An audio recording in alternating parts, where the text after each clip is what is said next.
Independence day సందర్భంగా Harish academy అందిస్తోంది అన్ని ఆన్లైన్ కోర్సులపై భారీ discount offers. Group 2, SI, constable, forest beat officer, CDPO, JL, DL full course ఏదైనా ₹499 మాత్రమే. వాలిడిటీ 6 నెలలు. ఈ ఆఫర్ ఆగస్టు 12 నుండి ఆగస్టు 18 వరకు మాత్రమే. సులభంగా జాబ్ సాధించే విధంగా లెజెండరీ ఫ్యాకల్టీచే రూపొందించబడిన standard online classes.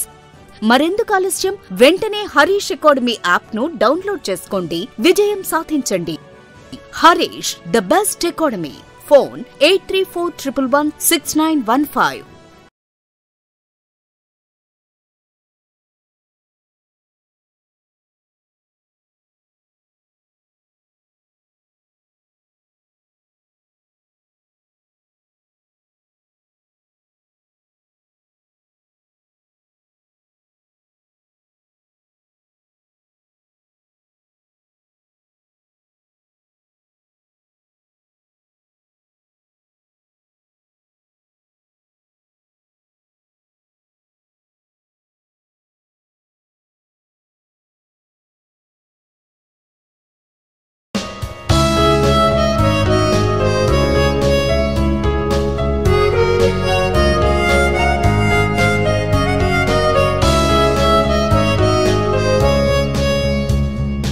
Harish, the best academy.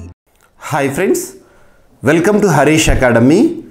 ఈరోజు వార్తలు నిలిచిన జాతీయ, అంతర్జాతీయ, రాష్ట్రీయ అంశాల గురించి, వార్తలు నిలిచిన వ్యక్తులు, అవార్డులు, పుస్తకాలు, మరి క్రీడా సంబంధిత సమాచారం, ఒక్కొక్క అంశాన్ని వివరంగా తెలుసుకుందాం. ఈరోజు ఫస్ట్ టాపిక్ వచ్చేసి కేంద్ర విద్యా మంత్రిత్వ శాఖ వారు నిన్నటి రోజున విడుదల చేసిన భారతదేశంలోని విద్యా సంస్థలకి సంబంధించిన rankings, national institutional ranking framework. మనం ప్రతి ఏటా కూడా ఈ సెంటెన్స్ని వింటూ ఉంటాము. భారతదేశంలో విద్యా సంస్థలకి సంబంధించిన అఫీషియల్ ర్యాంకింగ్స్ కేంద్ర విద్యా మంత్రిత్వ శాఖ వారు, విద్యా మంత్రిత్వ శాఖకు ప్రస్తుతం ఎవరు మంత్రిగా విధులు నిర్వర్తిస్తున్నారు? ధర్మేంద్ర ప్రధాన్ గారు నిన్నటి రోజున ఆగస్టు 12 రోజున విడుదల చేసిన ర్యాంకింగ్స్ ఏంటో చూద్దాము. అండ్ ఈ ర్యాంకింగ్స్ విద్యా సంస్థలకి సంబంధించి ఆల్ కేటగిరీస్లో ఈ ర్యాంకింగ్స్ని లేదా ఈ ర్యాంకులను ఎవరు ఇవ్వడం జరిగింది, ఎవరు అఫీషియల్గా ప్రిపేర్ చేయడం జరిగింది అంటే national institutional ranking framework, national board of accreditation వారు రూపొందించిన ర్యాంక్స్ ఏవైతే ఉంటాయో వాటిని కేంద్ర విద్యా వ్యవహారాల మంత్రిత్వ శాఖ వారు నిన్నటి రోజున లాంచ్ చేశారు. ఇక్కడ చూడండి, ఐఐటి మద్రాసే దేశంలో బెస్ట్గా నిలిచింది. So NIRF national institutional ranking framework ర్యాంకింగ్స్లో ఓవరాల్ కేటగిరీలో టాప్ ప్లేస్ సాధించింది ఐఐటి మద్రాస్. వరుసగా 6వ ఏడాది అగ్రస్థానాన్ని కైవసం చేసుకుంది. బెస్ట్ యూనివర్సిటీగా మాత్రం Indian institute of sciences Bengaluru. So ఇక్కడ చూస్తే నేషనల్ ఇన్స్టిట్యూషనల్ ర్యాంకింగ్ ఫ్రేమ్వర్క్ తాజా ర్యాంకుల్లో ఐఐటి మద్రాస్ మరొక మారు టాప్లో నిలిచింది. కేంద్ర విద్యాశాఖ పరిధిలోని ఎన్ఐఆర్ఎఫ్ దేశంలోని ఉన్నత విద్యా సంస్థల పనితీరు ఆధారంగా ఏటా వివిధ విభాగాల్లో టాప్ 10 విద్యా సంస్థల పేర్లను విడుదల చేస్తూ ఉంటుంది. ఈ ఏడాది దేశవ్యాప్తంగా 10,885 విద్యా సంస్థల పనితీరును పరిశీలించి 2024 ఏడాదికి సంబంధించి ర్యాంకులను ఆగస్టు 12వ తేదీ నిన్నటి రోజున రిలీజ్ చేయడం జరిగింది. ఓవరాల్ ఇంజనీరింగ్ మరియు ఓవరాల్గా విభాగాలు కనుక తీసుకుంటే 6వసారి ఐఐటి మద్రాసు టాప్ పొజిషన్లో నిలిచింది. ఇక బెంగళూరులోని ఇండియన్ ఇన్స్టిట్యూట్ ఆఫ్ సైన్సెస్ 2వ స్థానంలో నిలవగా యూనివర్సిటీల విభాగంలో మాత్రం IISc Indian institute of sciences వరుసగా 9వసారి టాప్ ప్లేస్లో నిలిచింది. సో ఓవరాల్ ర్యాంకింగ్స్ చూడండి, IIT Madras top, second IISc Bengaluru. ఇక టాప్ 5 ఇంజనీరింగ్ కాలేజెస్ కనుక తీసుకుంటే భారతదేశంలో IIT Madras top, second IIT Delhi, third IIT Bombay. Top 5 management institutions కనుక తీసుకుంటే IIM Ahmedabad Indian institute of management and IIM Bengaluru, next IIM Kozhikode top 3. Top 5 medical కాలేజెస్ని కనుక తీసుకున్నాం అనుకోండి, AIIMS Delhi and second PGI MER Chandigarh and CMC Vellore. So ఇవి కొన్ని కేటగిరీస్లో మీకు ర్యాంకులను అనేవి ఇక్కడ చూపించడం జరుగుతుంది. సో వీటిపైన ఓవరాల్ ర్యాంకింగ్స్ పైనే ఎగ్జామినేషన్ పాయింట్ ఆఫ్ వ్యూలో క్వశ్చన్స్ అడగవచ్చు. ఈ ర్యాంకులను ఎవరు సిద్ధం చేశారు? National institutional ranking framework and national board of accreditation వారు సిద్ధం చేసిన ర్యాంకులను కేంద్ర విద్యా మంత్రిత్వ శాఖ వారు వారి పరిధిలో రిలీజ్ చేయడం జరిగింది, గుర్తుపెట్టుకోండి. అండ్ ఐఐటీస్ పైన క్వశ్చన్ లేకుండా ఏ కాంపిటేటివ్ ఎగ్జామినేషన్ కూడా ఉండదు. మీకు మరొకసారి చెప్తున్నాను, ఇటీవల ముగిసిన చాలా పోటీ పరీక్షల ప్రశ్నపత్రాల్లో ఐఐటీస్ పైన రెగ్యులర్గా క్వశ్చన్స్ వస్తున్నాయి. అందులో కూడా అత్యధిక సార్లు ఏ ఐఐటి వార్తల్లోకి వచ్చింది అంటే ఐఐటి మద్రాసు. మనం చాలా అంశాలను డిస్కస్ చేశాము. సో ఇక్కడ అబ్జర్వ్ చేస్తే వర్షపాతాన్ని ఖచ్చితంగా అంచనా వేసే ఒక టెక్నాలజీని డెవలప్ చేస్తూ ఐఐటి భువనేశ్వర్ ఈరోజు ప్రత్యేకంగా వార్తల్లోకి వచ్చింది. అంటే ఒడిశాలోని ఐఐటి. సో వర్షపాతాన్ని ఖచ్చితంగా అంచనా వేసే సాంకేతిక పరిజ్ఞానాన్ని అభివృద్ధి చేసిన ఐఐటి ఏదంటే IIT Bhubaneswar. So weather research forecasting మోడల్లో వచ్చిన అవుట్పుట్ను డీప్ లెర్నింగ్ మోడల్తో అనుసంధానం చేయటం ద్వారా కొత్త సాంకేతికతను రూపొందించినట్టు ఓ ప్రకటనలో వీరు చెప్పడం జరిగింది. పెద్ద ఎత్తున వరదలు సంభవించే అస్సాము, భారీగా వర్షాలు కురిసే ఒడిశాలో కొత్త టెక్నాలజీ పనితీరును అధ్యయనం చేసినట్లు తెలిపారు. గుర్తుంచుకోండి, ఐఐటికి సంబంధించి డైరెక్ట్ హెడ్డింగ్ గుర్తుపెట్టుకోండి. ఐఐటీలపైన సింగిల్ లైన్లో క్వశ్చన్ అడుగుతారు. వర్షపాతాన్ని ఖచ్చితంగా అంచనా వేసే టెక్నాలజీతో ఇటీవల వార్తల్లోకి వచ్చిన ఐఐటి ఇది ఐఐటి భువనేశ్వర్. అండ్ అభ్యర్థులు ఐఐటీస్ పైన ప్రత్యేక శ్రద్ధ చూపండి అన్నాను కదా. సో కరెంట్ అఫైర్స్ని సైంటిఫిక్ అప్రోచ్లో ప్రిపేర్ అవ్వండి.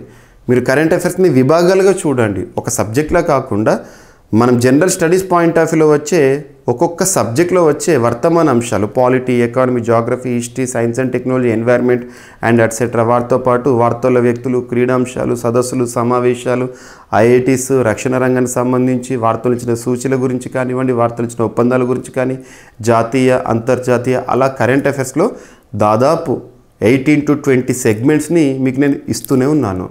GVK study circle app. So GVK study circle app ఇప్పటి వరకు ఇన్స్టాల్ చేసుకొని వారు ఎవరైనా ఉంటే ఇన్స్టాల్ చేసుకోండి.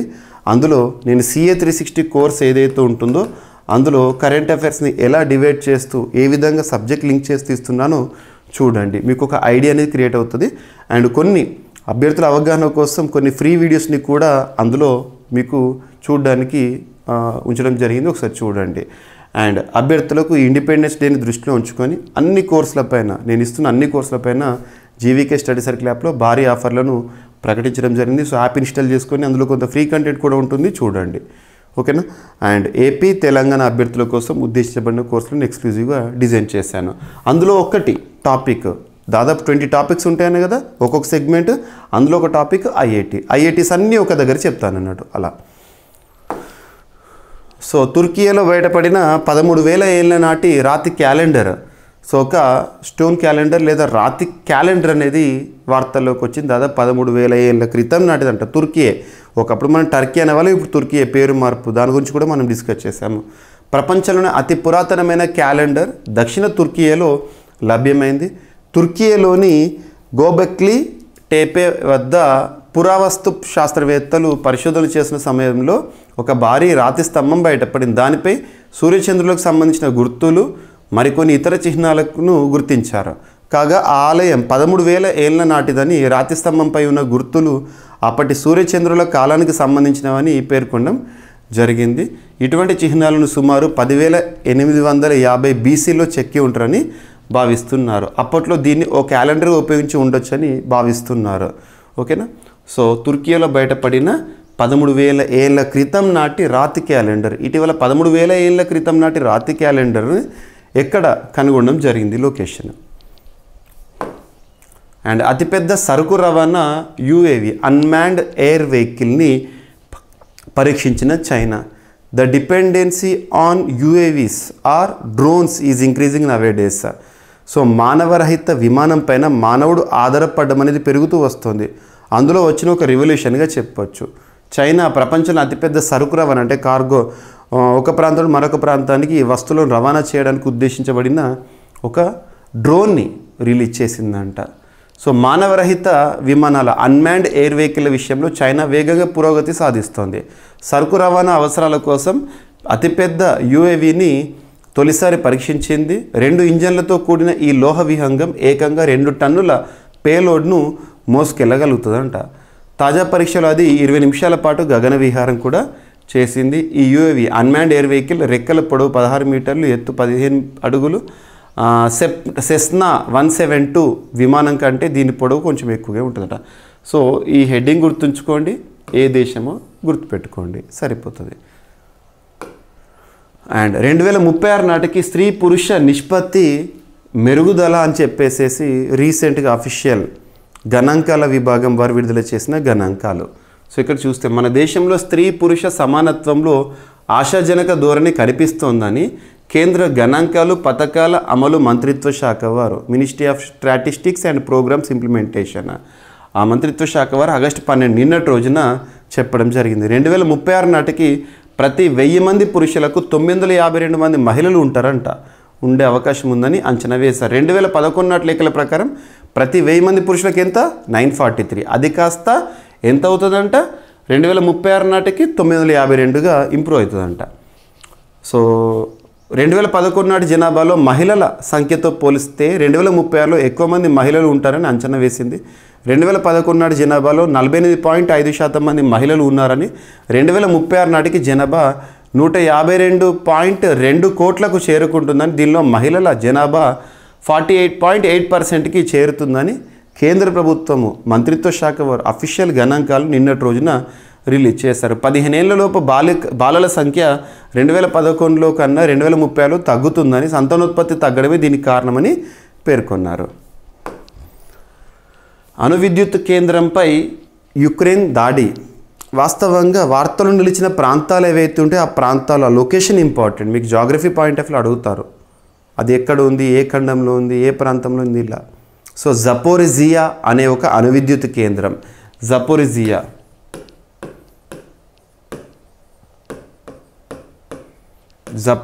అనే ఒక అణు విద్యుత్ కేంద్రము. సింపుల్గా చెప్పాలంటే ఇది ఐరోపా ఖండంలోనే one of the biggest nuclear plant, అది యుక్రెయిన్లో ఉంది. కానీ ప్రస్తుతము ఈ జపోరిజియా అణు విద్యుత్ కేంద్రము రష్యా ఆధీనంలో ఉంది. సో ఇప్పుడు చూస్తున్నాగా రష్యా యుక్రెయిన్ సంక్షోభము, ఈ పరిస్థితుల్లో వాళ్ళు కైవసం చేసుకున్నారు ఆ ప్రాంతాన్ని. సో ఈ అణు విద్యుత్ కేంద్రం పైన యుక్రెయిన్ డ్రోన్లతోనూ ఇతర మార్గాల్లో దాడి చేసిందని రష్యా ఆరోపణ వార్తల్లోకి వచ్చింది. జపోరిజియా ప్లాంట్లో తప్పిన పెను ప్రమాదం, ప్రస్తుతం మూసేసి ఉన్న కేంద్రము రష్యానే దాడి చేస్తుందని యుక్రెయిన్ అధ్యక్షుడు జెలెన్స్కీ, ఇరు దేశాల మధ్య ఉద్రిక్తతలు తీవ్రం. సో ఇక్కడ యుక్రెయిన్ దాడి చేసింది అని రష్యా ఆరోపిస్తోంది, రష్యా దాడి చేసిందని యుక్రెయిన్ పక్కన పెడితే ఎక్కడ ఉంది, యుక్రెయిన్లో ఉంది. అండ్ రీసెంట్గా వార్తలు ఇచ్చిన ప్రాంతాల గురించి మనం డిస్కస్ చేస్తున్నాం కదా, అందులో భాగంగా బంగ్లాదేశ్లో సంక్షోభ పరిస్థితులు మనం చూస్తున్నాం. ఆ దేశ ప్రధాని షేక్ హసీనా గారు దేశాన్ని విడిచిపెట్టి వెళ్ళడం జరిగింది. అక్కడ రిజర్వేషన్లకు వ్యతిరేకంగా జరుగుతున్న పోరాటాలు ఇవన్నీ చూస్తున్నాం మనం. సో ఇటువంటి పరిస్థితుల్లో ఈ మొత్తం ఎపిసోడ్కి ఒక దీవి, ఒక ప్రాంతమే కారణం అని చెప్పేసి వార్తలు. సో 3 చదరపు కిలోమీటర్ల ద్వీపము బంగ్లాదేశ్లో కల్లోలానికి కారణమై ఉంటుందా అని భావన. సో బంగ్లాదేశ్ అల్లకల్లోలం వెనుక అమెరికా హస్తం ఉందని మాజీ ప్రధాని షేక్ హసీనా చెప్పడం జరిగింది, ఆల్రెడీ చూస్తున్నాం మనం. సెయింట్ మార్టిన్స్ అనే ద్వీపం కోసం తమ దేశంలో అల్లర్లు సృష్టించి తనను పదవి నుంచి దించేసిందని ఆరోపించారు. ఈ నేపథ్యంలో అసలు ఈ ద్వీపం గురించి తెలుసుకోవాల్సిన ఆవశ్యకత అనేది ఉంటుంది. ఇక్కడ మనము ఈ పాయింట్ ఆఫ్ మీకు CA 360లో ఇదంతా డెప్త్గా చెప్తాను. సో ఇక్కడ మనం అబ్జర్వ్ చేయాల్సింది వార్తలు ఇచ్చిన ప్రాంతంగా రీసెంట్గా సెయింట్ మార్టిన్స్ అనే ఒక ద్వీపము వార్తల్లోకి వచ్చింది. ఏ దేశంలో సంక్షోభ పరిస్థితులకు కారణమైనట్టుగా ఆరోపిస్తున్నారు అని అడిగితే బంగ్లాదేశ్, గుర్తుంచుకోండి. సో దీనికి సంబంధించి ఎగ్జామినేషన్ పాయింట్ ఆఫ్ వ్యూ ఖచ్చితంగా రావచ్చు. మీకు దీని గురించి ఇన్ డీటెయిల్ డిస్కషన్ ఎలాగో నేను CA 360 GVK స్టడీ సర్కిల్ యాప్లో చెప్పడం జరుగుతుంది. మెరుగైన ఆహారంతో 20% మరణాలకు అడ్డుకట్ట వేసే ఒక అంశం. సో నాసిరకం ఆహారం భుజించడం పోషకాహార లోపానికి, తద్వారా వివిధ వ్యాధులకు దారితీస్తోంది అంతర్జాతీయ ఆహార విధాన పరిశోధన సంస్థ international food policy research institute తెలిపింది. మెరుగైన ఆహారం తీసుకుంటే ఏటా ప్రతి 5 మరణాల్లో ఒకదాన్ని, అంటే 20% నివారించవచ్చని గత వారం నేపాల్ రాజధాని కాఠ్మండూలో విడుదల చేసిన నివేదికలో ఆ సంస్థ చెప్పడం జరిగింది. ప్రపంచ జనాభాలో 200 కోట్ల మందిని సూక్ష్మ పోషకాల లోపం పీడిస్తోంది. 220 కోట్ల మంది స్థూలకాయంతో బాధపడుతున్నారు. 5 ఏళ్లలోపు పిల్లల్లో 14.8 కోట్ల మంది ఎదుగుదల లేక ఇబ్బంది పడుతున్నారు. 4.8 కోట్ల మంది బాలలు ఉండాల్సిన దానికన్నా చాలా తక్కువగా బరువు ఉన్నారు అని నివేదిక వెల్లడించడం జరిగింది. భారత్లో బియ్యం, గోధుమల కొనుగోలు కోసం ప్రజలకు నేరుగా నగదు బదిలీ చేస్తే ప్రభుత్వానికి రాయితీల బిల్లు తగ్గుతుందని పేర్కొనడం జరిగింది. ఈ అంశాలు గుర్తుపెట్టుకోండి. అండ్ ఆదర్శ సౌర గ్రామానికి మార్గదర్శకాల విడుదల. సో ఇటీవల వార్తలు ఇచ్చిన స్కీమ్స్ కానీ ప్రోగ్రామ్స్ కానీ మన ఉంటే చూడండి. అందులోనూ బడ్జెట్లో ప్రస్తావించిన అంశాలు, ఎకనామిక్ సర్వేలో ప్రస్తావించిన అంశాలపైన ఖచ్చితంగా క్వశ్చన్స్ వస్తాయి. సో ఇక్కడ మీకు అబ్జర్వ్ చేస్తే ఆదర్శ సౌర గ్రామానికి మార్గదర్శకాల విడుదల.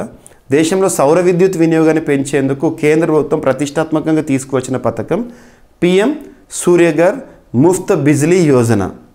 ఈ పథకంలో భాగంగా ఆదర్శ సౌర గ్రామం కాంపోనెంట్ను అమలు చేసేందుకు ఆగస్టు 12 నిన్నటి రోజున కేంద్ర ప్రభుత్వం కార్యాచరణ మార్గదర్శకాలు విడుదల చేసింది. దేశంలోని గ్రామాలు సౌర విద్యుత్ను ఉపయోగించడం, ఇంధన అవసరాల్లో స్వయం ప్రతిపత్తి పొందడం ఈ పథకం లక్ష్యమని నూతన పునరుత్పాదక ఇంధన మంత్రిత్వ శాఖ ఒక ప్రకటనలో చెప్పింది. ఈ పథకం అమలులో భాగంగా ఎంపిక చేసిన గ్రామానికి 1 కోటి చొప్పున ఇప్పటికే 800 కోట్లు కేటాయించినట్లు వెల్లడించారు.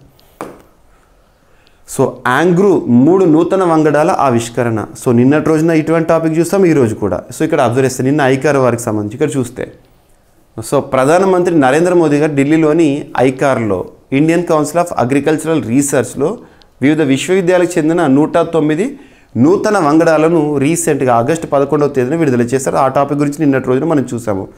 వీటిలో ఆచార్య ఎన్జి రంగా వ్యవసాయ విశ్వవిద్యాలయం శాస్త్రవేత్తలు రూపొందించిన నూతన శనగ రకం Nandyal gram NGEG 1267, Lam పెసరా LGG 610, వేరుశెనగ ICAR కోనార్క్ TCGS 1707 ఉండటం విశేషము. సో ఈ మూడింటిని కూడా ఆచార్య ఎన్జి రంగా విశ్వవిద్యాలయ శాస్త్రవేత్తలు రూపొందించారంట, గుర్తుపెట్టుకోండి. సో ఈ పేర్లను గుర్తుపెట్టుకోండి, ఎవరు రూపొందించారు. రీసెంట్గా 109 నూతన వంగడాల్లో ఈ 3 ప్రత్యేక మన ప్రాంతానికి సంబంధించి ఇవి గుర్తింపు. సో రాష్ట్రంలో హ్యూందాయ్ టెస్టింగ్ సెంటర్ తెలంగాణ రాష్ట్రానికి సంబంధించి రీసెంట్గా తెలంగాణ రాష్ట్ర ముఖ్యమంత్రి గారు, రాష్ట్ర ఐటీ అండ్ ఇండస్ట్రీస్ మంత్రి శ్రీధర్ బాబు గారు అమెరికా పర్యటనలో చూసాము. ఇప్పుడు అమెరికా నుండి సౌత్ కొరియా పర్యటనకి రావడం జరిగింది. అక్కడ జరిగిన ఒప్పందం. రాష్ట్రంలో Hyundai testing centre CM Revanth South Korea టూర్లో కంపెనీ అంగీకారం. కాకతీయ మెగా టెక్స్టైల్ పార్క్లో కొరియన్ కంపెనీల పెట్టుబడులు రానున్నాయంట. రాష్ట్రానికి రానున్న LS కంపెనీ ప్రతినిధులు సో రీసెంట్గా రాష్ట్రానికి వస్తున్న పెట్టుబడులు కానీ ఆ సంస్థల పేర్లు, మాతృ కంపెనీ ఎక్కడ ఉంది, ఇటువంటివి అడుగుతారు. సో అవన్నీ కూడా మీకు కవర్ చేస్తున్నాయి, చూడండి సరిపోతుంది. Hyundai south Korea. సో ఒకసారి ర్యాపిడ్గా ఈరోజు టాపిక్స్ డిస్కస్ చేస్తే national institutional ranking framework overall ర్యాంకింగ్స్లో IIT Madras top. So IIT Bhubaneswar వారు డెవలప్ చేసిన వర్షపాతాన్ని ఖచ్చితంగా అంచనా వేసే టెక్నాలజీ. తుర్కియాలో బయటపడిన అతి పురాతన రాతి క్యాలెండర్. అతిపెద్ద సరుకు రవాణా డ్రోన్ని లేదా అన్మాన్డ్ ఎయిర్ వెహికల్ని పరీక్షించిన చైనా. 2036 నాటికి భారతదేశంలో స్త్రీ పురుష నిష్పత్తి మెరుగుదల. అణు విద్యుత్ కేంద్రంపై యుక్రెయిన్ దాడి, జపోర్జియా న్యూక్లియర్ ప్లాంట్. అండ్ ఇటీవల వార్తలు ఇచ్చిన బంగ్లాదేశ్లో కల్లోలానికి కారణమైన ఒక చిన్న ద్వీపం అనేది వార్తల్లోకి వచ్చింది. సెయింట్ మార్టిన్స్ అనే ద్వీపము. మెరుగైన ఆహారంతో 20% మరణాలకు అడ్డుకట్ట వేయొచ్చని రీసెంట్గా నివేదిక. ఆదర్శ సౌర గ్రామానికి మార్గదర్శకాలు విడుదల చేసింది కేంద్ర ప్రభుత్వము. ఆచార్య ఎన్జి రంగా యూనివర్సిటీ వారు రీసెంట్గా ఇన్నోవేట్ చేసిన 3 నూతన వంగడాలు. అండ్ రాష్ట్రంలో తెలంగాణ రాష్ట్రంలో హ్యూందాయ్ టెస్టింగ్ సెంటర్ ఏర్పాటుకు సంబంధించిన ఒప్పందము. సో ఇవి ఫ్రెండ్స్ ఈరోజు వార్తలు నిలిచిన అంశాలు. మిస్లేనియస్ అంశాలు ఏమైనా మిగిలిపోతే రేపటి క్లాస్లో జోడించి మరొకసారి నేర్చుకుందాం. రేపు కలుద్దాం. Thank you.